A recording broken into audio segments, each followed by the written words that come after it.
एक चीज मैं और इसमें ऐड करना चाहूंगा, हो सकता है ये भी क्वेश्चन आए कि ये पुलिस वेरिफिकेशन होता है कि नहीं, जो लोग ऑलरेडी सेंट्रल गवर्नमेंट वर्किंग है या स्टेट गवर्नमेंट वर्किंग है, या मेडिकल होता ही नहीं, सब कुछ होगा। आपको इन इन सारे एस्पेक्ट्स में एक न्यू रिक्रूट मान के आपका पुलिस वेरिफिकेशन भी होगा, मेडिकल भी होगा, ये सारी चीजें होंगी। आपके जो एजुकेशनल सर्टिफिकेट्स हैं उनको भी वेरीफाई किया जाएगा। तो ये पूरा प्रोसेस इधर चलेगा, इररिस्पेक्टिव कि आप पहले कहीं काम कर रहे थे या नहीं कर रहे थे। ठीक है, थैंक यू। मैं आप लाइन पे रहना, मैं जरा चैट वाले क्वेश्चन और ले लेता हूँ। ठीक है, दिसंबर में बहन की शादी है, हम लोग सब नए ज्वाइन होंगे, कितने दिन में छुट्टी मिल सकती है सर? मेंस के टाइम कितने टाइम की छुट्टी ले सकते हैं? ज्वाइनिंग के टाइम कितना एक्सटेंशन मिल जाता है? सब कुछ सब्जेक्टिव है, कोई रूल्स नहीं है कि मैक्सिमम इतना है मिनिमम इतना है। आप ज्वाइन करने के लोगों को मैंने देखा है, ज्वाइन किया उसके बाद एक हफ्ते बाद ही छुट्टी मिल गई। ये सब डिपेंड करता है आपके ऑफिस के उस समय क्या प्रिवेलिंग सिचुएशन है, कौन ओआईसी है। प्लस मान लीजिए किसी ऑफिस में बहुत ज्यादा वर्कलोड है और बहुत मिसमैनेजमेंट हो रखा है, तो ऑब्वियसली वहां पे उम्मीद करते हैं कि भाई कोई नया रिक्रूट आया है तो इसको काम देंगे, काम को स्ट्रीमलाइन करेंगे और ऑफिस को अच्छा बनाएंगे। वहाँ डिफिकल्टी मिल सकती है। बाकी आप जाके अगर आप बात करते हैं अपने ओआईसी से बात करते हैं कि सर ऐसी ऐसी बात है, तो ज्यादातर जो सिनेरियोज होते हैं उसमें छुट्टियां मिल जाती हैं। शादी के लिए आप, मेरे को लगता नहीं कि आप हफ्ते 10 दिन की से ज्यादा की छुट्टी आप लेंगे। तो आप अगर 5 दिन की छुट्टी की लेते हैं अगर, तो वो 9 दिन की छुट्टी ऑटोमेटिकली हो जाती है। मतलब आप मंडे टू फ्राइडे लेते हैं तो पिछला सैटरडे संडे और कमिंग सैटरडे संडे काउंट हो जाता है। तो आई थिंक एक हफ्ते की छुट्टी मिल जाती है, बहुत बड़ी बात नहीं होती है। और मेंस के टाइम कितने दिन की छुट्टी ले सकते हैं, तो ये बहुत ही डिस्प्यूटेड सवाल है, क्योंकि आपको कोई ऐसा, मतलब इसके लिए कोई रूल नहीं है कि भाई मेंस कोई लिख रहा है तो भाई ये बहुत बढ़िया काम कर रहा है तो इसको लंबी छुट्टी देनी है, ऐसा नहीं है। मेंस के टाइम पे जनरली क्या होता है कि जो ऑफिसर्स हैं उन्होंने भी किसी जमाने में यूपीएससी के लिए प्रिपरेशन की होती है, तो थोड़ा कंसंट्रेट होते हैं। तो या तो आप यूएल पे चले जाएं, मतलब आपको लीव विदाउट पे आप चले जाएंगे, पैसा नहीं मिलेगा, आप जाइए छुट्टी 1-2 महीने की। लेकिन पूरे 3 मेंस के लिए लगभग आपको 3 सवा 3 महीने मिलते थे, अभी अब पता नहीं आज की डेट में क्या है। तो पूरे 3 महीने की छुट्टी मिलना काफी मुश्किल है। तो आप मान के चलिए कि आपको 1-1.5 महीना से ज्यादा छुट्टी नहीं मिलेगी। आपको उसी में एडजस्ट करना है कि कैसे नौकरी के साथ में आपको मेंस की तैयारी करनी है। फ्यूचर में स्टेट चेंज करवाया जा सकता है।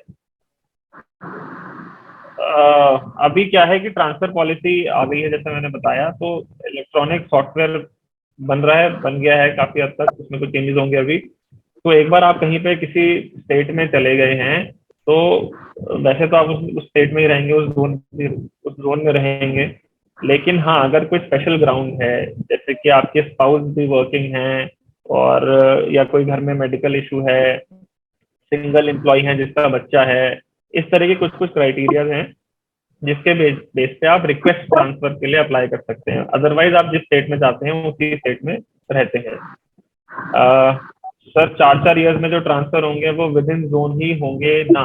हाँ, लगभग 12 साल जो है आप अपने जोन में ही रहेंगे। मतलब मान लीजिए एक जोन में 3 ऑफिसेज हैं, तो 4-4 साल में आप उसमें रोटेट होते रहेंगे।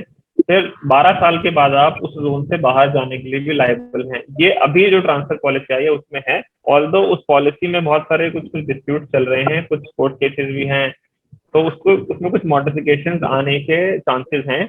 प्राइमरीली जो डिमांड आ रही है, एओज और ईओज और भी हैं हमारे अलावा, हम जो डीआर हैं उनके अलावा, तो उनकी डिमांड ये है कि भाई हमने सबने घर बना लिया, बच्चे यहाँ पढ़ रहे हैं, ऐसा वैसा, तो कोई भी जो है जोन से बाहर नहीं जाना चाहता है। तो इसको लेकर अभी डिस्प्यूट चल रहा है।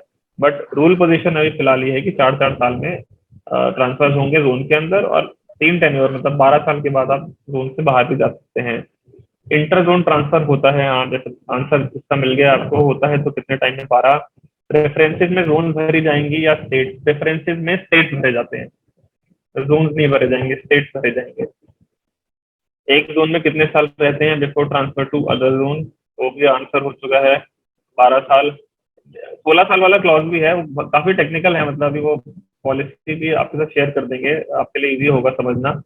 तो जहाँ पे एक ही, कुछ कुछ बड़े स्टेट्स ऐसे हैं जहाँ पे 2 जोन हैं। फॉर एग्जाम्पल महाराष्ट्र में 2 जोन बना दिए गए हैं। तो वहां पे जो है क्लॉज अलग है, वहां पे 16 साल वाला भी है। तो मोटा मोटा मान के चलिए 12 साल ऑनवर्ड्स आप जो है आपकी लाइबिलिटी राइज होने शुरू हो जाएगी। फिर क्वार्टर 2 BHK मिलता है या 3 BHK, देखिए यहाँ पे BHK नहीं चलता है, बट हाँ उसका इक्विवेलेंट है, टीयर चलते हैं, टीयर सॉरी टाइप चलते हैं, टाइप 1, टाइप 2, टाइप 3, इस तरह के क्वार्टर्स होते हैं। तो टाइप 1 सबसे बेसिक होता है, फिर उसके ऊपर टाइप 2, टाइप 3। तो जब आप ज्वाइन करते हैं तो आप टाइप 3 के लिए एलिजिबल होते हैं। 3 का मतलब है 2 BHK, 3 मतलब 3 उसमें रूम्स होंगे, एक आपका 2 बेडरूम होगा, एक आप ड्राइंग रूम हॉल मान लीजिए, तो आपको 2 BHK मिलता है।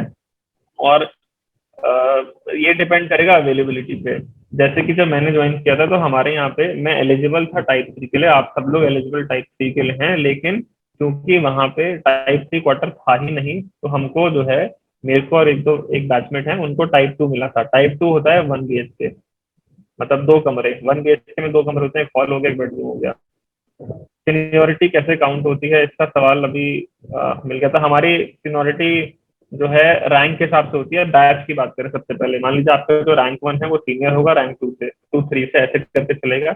उसके बाद जो है ये तो आपके बैच की सीनियोरिटी हो गई। बैच को पूरा पूरा फिर देखते हैं कि बाकी जो लोग ऑलरेडी आपसे पहले से काम कर रहे हैं इस कार्डर में, उनके साथ में आपको उनके साथ में मिक्स किया जाता है फिर। तो ऑब्वियसली मैं इस नौकरी में, मुझे 4.5 से ज्यादा साल हो गए हैं, मेरे साथ और भी बैचमेट्स हैं।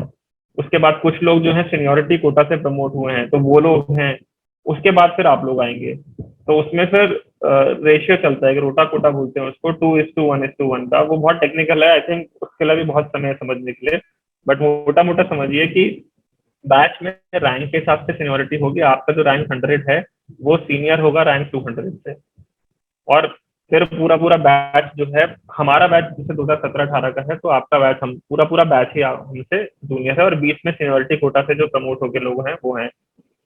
सर इसमें प्रमोशन जनरली कितने टाइम पीरियड बाद होता है? तो प्रमोशन का ऐसा है कि हम मिनिमम 5 साल की सर्विस जो है हमें चाहिए प्रमोशन के लिए, हम तब जाके एलिजिबल होते हैं। पहला promotion assistant provident fund commissioner के रूप में होता है, और 5 साल की मिनिमम सर्विस चाहिए। उसके बाद देखा जाता है कि कितनी वैकेंसीज हैं, और वैकेंसीज के अलावा आपकी सीनियोरिटी में आप कहाँ हैं। ऑब्वियसली आपसे जो सीनियर होगा पहले उसको प्रमोशन मिलेगा, और जब वैकेंसीज हाँ होंगी तो आपका नंबर भी आएगा। एक पीएच वाला सवाल था एक ना, मैंने ये बता दिया है इनको, प्रमोशन हाँ का हाँ, बता तो दिया, मैं यहाँ पे पॉज देता हूँ। पीएच वाला एक सवाल है कि क्या पीएच के लिए मेडिकल फिर से होता है, कैसे होता है, उनका सर्टिफिकेट नहीं बना नहीं हुआ है नहीं, देखो डिस्ट्रिक्ट हॉस्पिटल?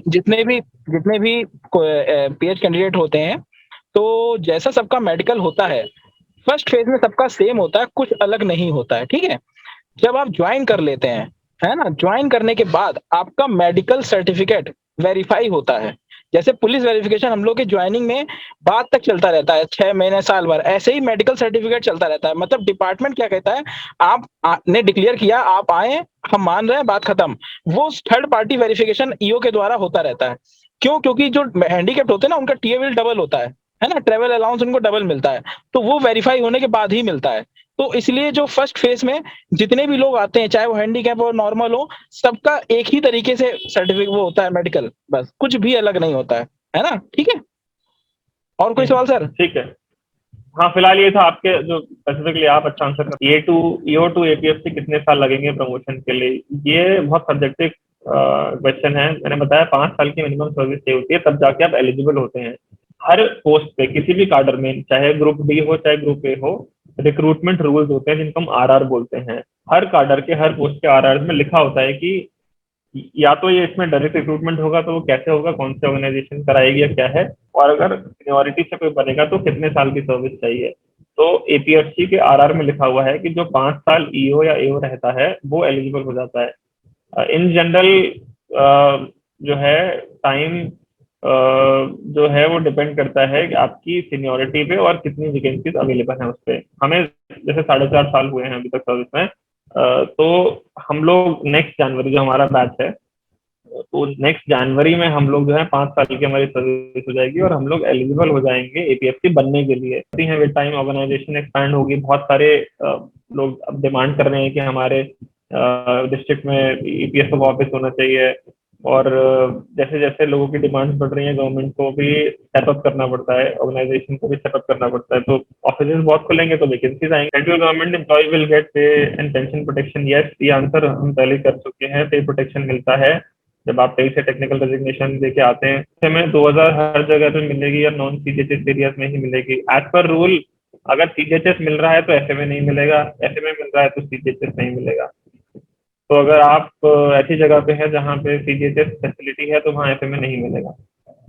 प्रिपरेशन के लिए टाइम मिल जाता है क्या? It totally depends on your management. नौकरी इन जनरल जो है 8-9 घंटे की है। कभी कभी किसी किसी दिन आपको थोड़ा एक्स्ट्रा रुकना पड़ता है क्योंकि कुछ कुछ काम ऐसे हैं, लोग एक्सपेक्टेशन बहुत ज्यादा है हमसे। गवर्नमेंट भी अब कोशिश कर रही है कि बेहतर से बेहतर सर्विस दे, तो कभी थोड़ा ज्यादा रुकना पड़ सकता है। But in general Saturday Sunday, specially AO में जब आप होते हैं, अकाउंट्स ऑफिसर, आप डेस्क जॉब में होते हैं, तो आपको ठीक ठाक टाइम मिलता है। मैंने 2019 का जो सिविल सर्विसेज एग्जाम है वो पूरा पूरा नौकरी के साथ देते हुए प्रीलिम्स क्लियर किया, और मेंस के लिए 15-20 दिन की छुट्टी भी अवेल की, और मेंस नहीं हुआ बट मेरे को ठीक ठाक टाइम मिल गया था, उसकी कोई शिकायत नहीं है। तो बाकी मैनेजमेंट, आप सुबह जल्दी उठ के थोड़ा पढ़ के ऑफिस जा सकते हैं, शाम को आने के बाद टाइम ना वेस्ट करें, थोड़ा पढ़ाई करें, वीकेंड को यूटिलाइज करें, तो टाइम ठीक ठाक मिल जाता है। दिल्ली जोन अलॉट होता है तो इज देयर एनी चांसेस कि उसका दिल्ली के बाहर भी ट्रांसफर हो जाए आफ्टर ज्वाइनिंग? दिल्ली उत्तराखंड एक जोन है, दिल्ली से उत्तराखंड आप ट्रांसफर हो सकते हैं लीगली, बट इन प्रैक्टिस ऐसा होता नहीं है। दिल्ली वाले दिल्ली के 5 ऑफिस में रहते हैं, उत्तराखंड वाले उत्तराखंड के 2 ऑफिस में घूमते रहते हैं। बट हाँ, 10-12 साल बाद जो है, क्योंकि नई ट्रांसफर पॉलिसी आने वाली है, इम्प्लीमेंट होने वाली है, तो 10-12 साल के आसपास आप मान के चलें, उसके बाद आप दिल्ली से बाहर भी जा सकते हैं। Regarding working spouse should be employed in government sector only or private sector also considered? Government sector है तो बहुत अच्छा होता है, बिकॉज उनके rules and everything are well defined, it's very easy. Private sector के चांसेस कम है स्पाउस ग्राउंड पे अगर आप ट्रांसफर मांग रहे हैं तो। सर राहुल सर, संडे को भी जॉब में क्यों जा रहे हैं? Very good question. तो ईओ की जो जॉब होती है, मतलब उसको पीएस इंस्पेक्टर भी बोलते हैं, तो पुलिस इंस्पेक्टर वाली पावर्स नहीं है, लेकिन कभी कभी संडे को भी जाना पड़ता है। संडे को भी जाना पड़ता है क्योंकि ईओ फील्ड वाला जॉब है, तो कुछ कुछ ऐसी चीजें होती हैं जिसमें कि आपको नहीं पता था कब क्या काम आ जाए, तो ऑफिस के कुछ अरेंजमेंट्स और कुछ चीजें होती हैं, तो इसलिए राहुल सर आज संडे को भी जो है ऑफिस के काम में जा रहे हैं। ईओ का नेचर ऑफ जॉब जो है, इट इज हेक्टिक। कुछ उसके उसमें पर्क्स भी ये हैं कि आपके अटेंडेंस से लगती, कभी कभी आप 5 घंटे काम करते हो ऑफिस में या फील्ड में, बाकी आप कहीं और बैठ के भी अपना आराम से डॉक्यूमेंट्स आपके पास में आ गए तो वो आप सब काम कर देते हैं। तो कभी कभी आपको जो है पूरा 10-12 घंटे भी काम करना पड़ता है, तो वर्क टाइमिंग बहुत ज्यादा फ्लेक्सिबल है। एक फायदा है उसका, बस इन दी एंड ये है कि काम निपटना चाहिए।